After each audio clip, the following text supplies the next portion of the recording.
మహాకుంభమేళ గంగానది ఒడ్డున ప్రయాగరాజ్లో ఘాట్లను నిర్మించి ఆ ఘాట్లనన్నింటినీ 12 సెక్టార్లుగా మొత్తం విభజించారు. పరిపాలన వి ఆహ్, సులభంగా పరిపాలన చేయడం కోసం అని చెప్పేసి. అందులో 9వ సెక్టార్‌లో అగ్ని ప్రమాదం జరిగింది. ఆ టెంట్స్ ఉంటాయి కదా! టెంట్స్ మధ్యలో గీతా ప్రెస్ వాళ్ళ టెంట్ ఉంది. ఆ గీతా ప్రెస్ వాళ్ళ టెంట్‌లో అగ్ని ప్రమాదం జరిగింది. ఆ అగ్ని ప్రమాదము సిలిండర్ పేలడం వల్ల, సాయంత్రం సిలిండర్ పేలడం వల్ల చాయ్ కాస్తుంటే పేలడం వల్ల జరిగింది.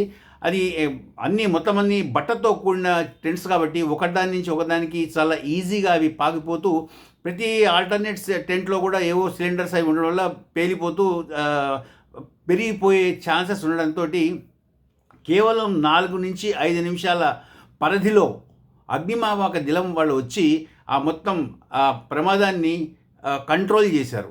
అద్భుతమైన పనిచర్య వాళ్ళు చూపించగలిగారు.